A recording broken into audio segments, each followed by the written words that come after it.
नमस्कार, मी डॉक्टर अभिजित सावळकर. मी एक फिजिशियन आहे आणि प्रॅक्टिसिंग प्रिव्हेंटिव्ह कार्डिओलॉजिस्ट आहे आणि मागच्या काही वर्षापासून मी इथे चंद्रपुरात S T workshop square Savalkar हॉस्पिटलमध्ये कार्यरत आहे. बरं, सावळकर सर, आपण मला सांगा, हृदयाच्या बाबतीत जर बोलायला गेलं तर हृदयरोगचे म्हणजे काय काय प्रकार नेमके असतात? नाही, हृदयरोग म्हणजे भरपूर प्रकार असतात. त्याच्यामध्ये कंजनायटल हार्ट डिसीज, इश्चेमिक हार्ट डिसीज हे मुख्य प्रमाणात असतात आणि आजकाल बघितलं तर प्रत्येक 4 पैकी 2-3 व्यक्तींना हृदयरोग आहेच आहे.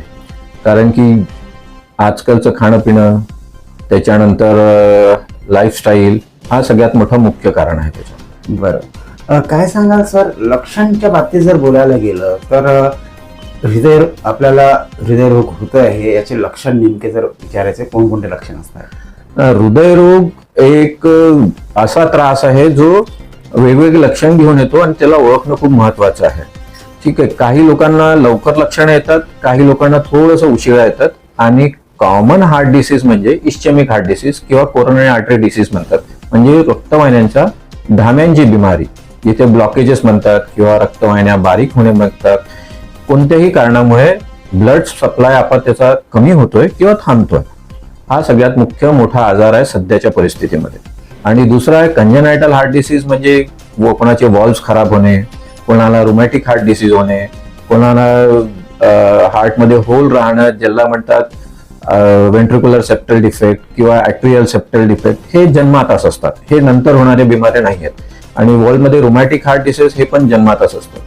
पण जर लोकांना पहिले त्रास होत नाहीये तर त्याचं माहिती सुद्धा लागत नाही. जेव्हा लोकांना त्रास होतो किंवा काही कारणास्तव आपण तपासणी करायला जातो त्यावेळेस ह्या सगळ्या गोष्टी माहिती पडतात.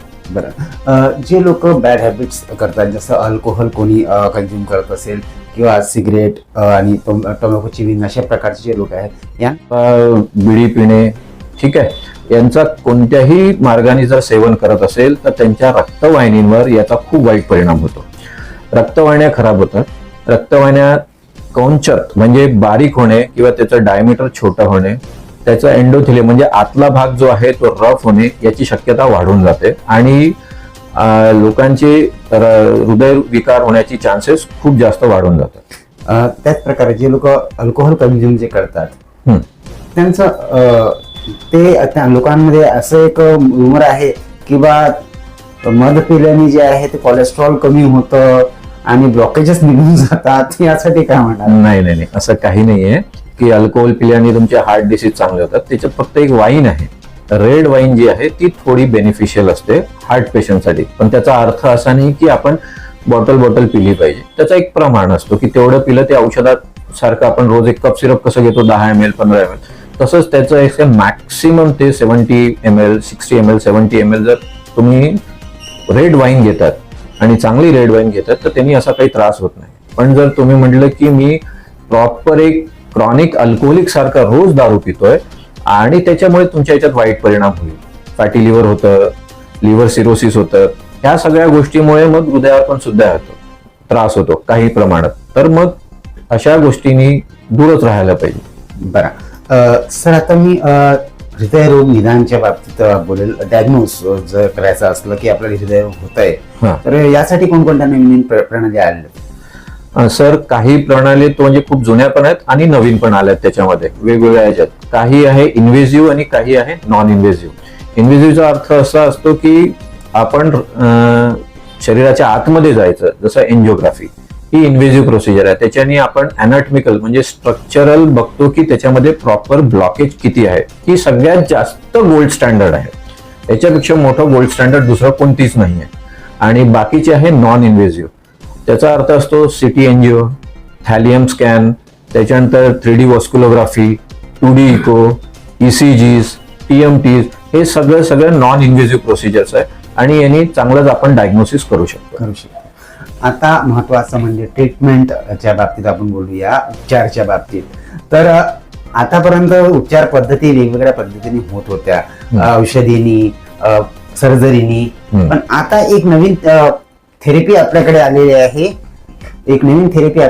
आहे, ज्याला ECT असं म्हणतात. त्याचं काय नेमकं फुल फॉर्म आहे आणि काय ती थेरपी आहे, काय सांगणार?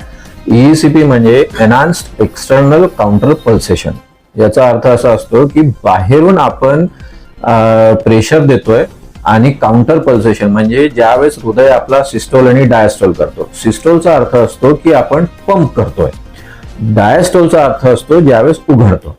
ज्यावेळेस पेशंटचं किंवा कोणत्याही याचा रुग्णाचा डायस्टोल होतो त्यावेळेस आमचे जे कफ्स असतात पायाला बांधलेले आणि कमरेपर्यंत पोटळ्यांना बांधलेले ते पंप करतात. म्हणजे आपण शरीराच्या अगेन्स्ट पंप करतोय, त्याला काउंटर पल्सेशन म्हणतात. जेणे की आपला रिव्हर्स ब्लड फ्लो जो हार्टकडे जाणार आहे तो स्पीडनी जातो आणि त्याच्यामुळे नवीन नवीन रक्तधाम्या ओपन होतात. कारण कसं आहे, हृदयाच्या रक्तधाम्या ज्या स्वतःच्या रक्तधाम्या असतात त्याच्यामध्ये ज्यावेळेस हृदय पंप करतो त्यावेळेस रक्त मिळत नाही हृदयाला स्वतःला, मांसपेशीला. पण ज्यावेळेस तो डायस्टोल करतो म्हणजे उघडतो त्यावेळेस एओर्टामधून रिव्हर्स ब्लड फ्लो येतात आणि त्यावेळेस ते कोरोनरीज मध्ये जातं. राईट कोरोनरी आणि लेफ्ट कोरोनरी असतं आणि त्यावेळेस ते एंटर होतं त्याच्यामध्ये.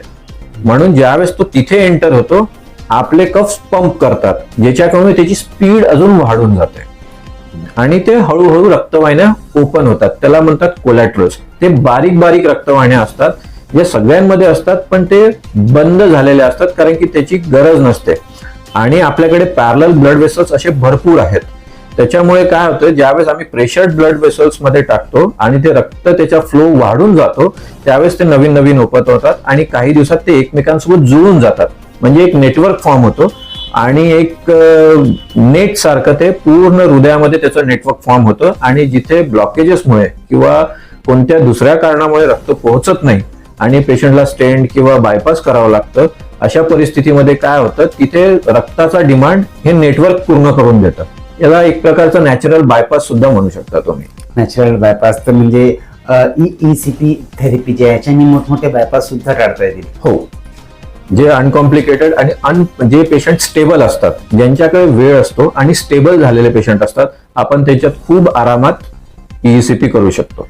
EECP थेरपी जी आहे याच्या बाबतीत जर बोलायला गेलं तर यामध्ये जेव्हा ट्रीटमेंट आपण करतो तेव्हा कोणत्या प्रकारचा त्रास होतो का किंवा पेशंटला हॉस्पिटलाइज राहावं लागतं का, कोणत्या प्रकारचा त्रास? नाही, या करताना खूप स्मूथली होतं. ही टोटल 35 डेजची थेरपी असते आणि त्याच्यामध्ये जे आम्ही प्रेशर वापरतो तो हळूहळू पहिल्या 7-8 दिवसात वाढतो आणि मग तो एक 8 दिवसानंतर 10 दिवसानंतर तो कॉन्स्टंट 300-350 प्रेशर असतो तो आणि तो 35व्या दिवशीपर्यंत कॉन्स्टंट असतो. या पेशंटला भरती राहण्याची गरज नाही.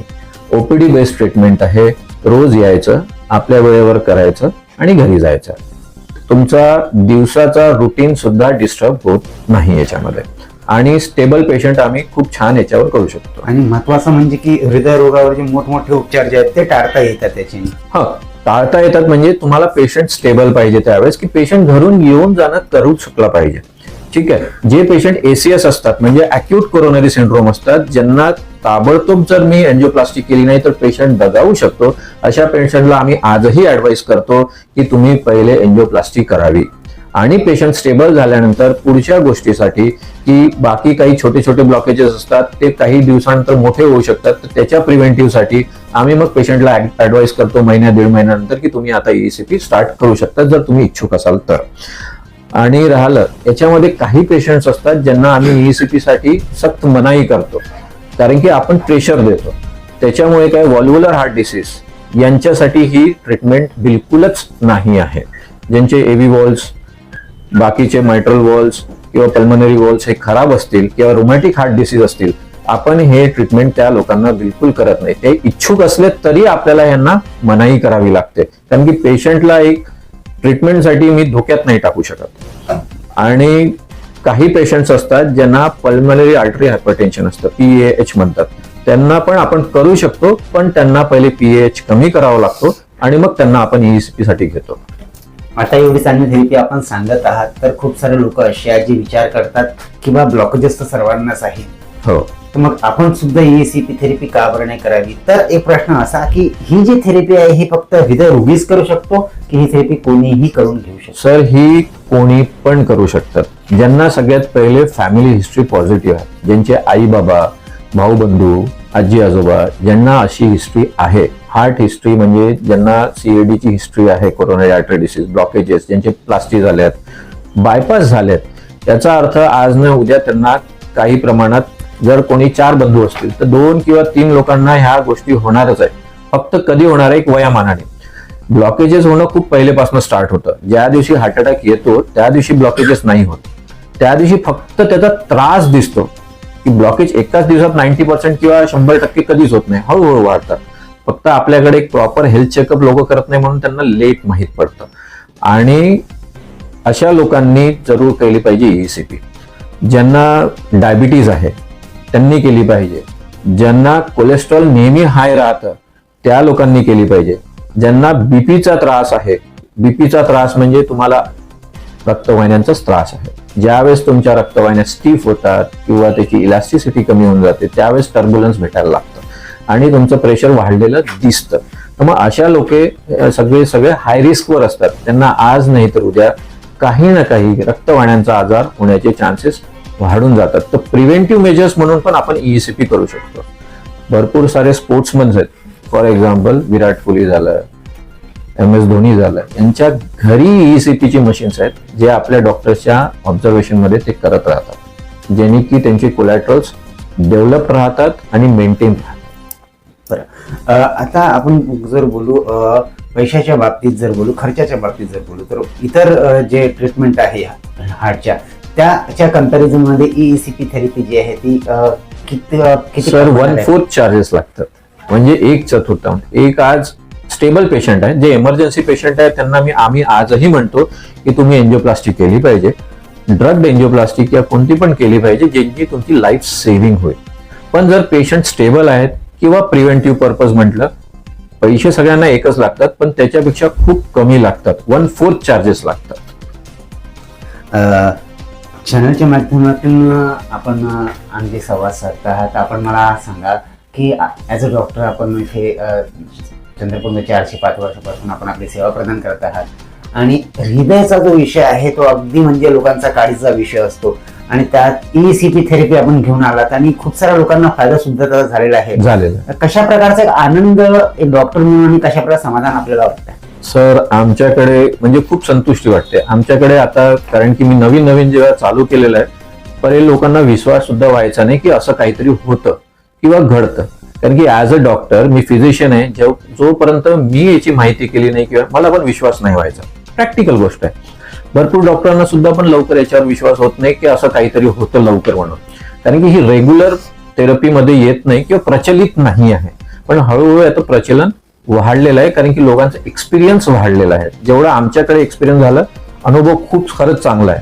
असे भरपूर लोक येतात ज्यांना बायपासची भीती वाटते किंवा आमच्याकडे पेशंट येतात, सर माझे ब्लॉकेजेस खूप मोठे आहे, माझं पंपिंग खूप कमी आहे, कोणाचं 12%, कोणाचं 15%, एवढ्या याच्यात बायपास सर्जरी होऊ शकत नाही कारण की पेशंट खूप जास्त हाय रिस्क असतात पंपिंग कमी असल्यामुळे.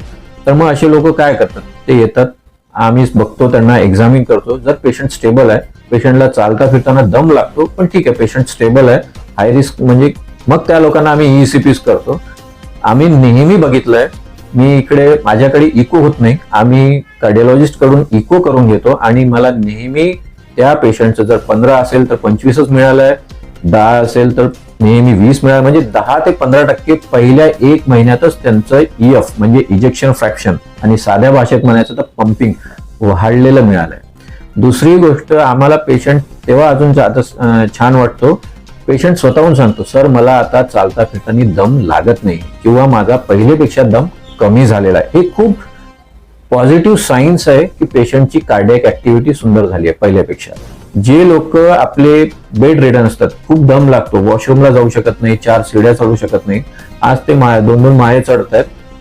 का बरं? त्यांची पंपिंग वाढली आहे, हेल्थ त्यांची चांगली झाली आहे आणि कार्डियक मसलला ऑक्सिजन जे पहिलेपेक्षा जास्त मिळायला लागलंय, मसल त्यांची हेल्दी झाली आहे. त्याच्यामुळे काय होतं, त्यांची जी डेली लाईफ ऍक्टिव्हिटी आहे ती खूप सुंदर होऊन जाते पहिलेपेक्षा. तर पेशंट खूप हॅपी होतो याच्यामुळे. मी जर सावळकड हॉस्पिटलच्या बाबतीत जर बोलायला गेलं तर इथे कोणकोणत्या फॅसिलिटीज आपण प्रमुख पद्धतीने उपलब्ध करून देतात? सर आमच्याकडे एक जनरल जे आहे, एक फिजिशियन जे करतो ते सगळ्याच फॅसिलिटीज अवेलेबल आहे. 3 बेडेड ICU आहे, ते अवेलेबल आहे.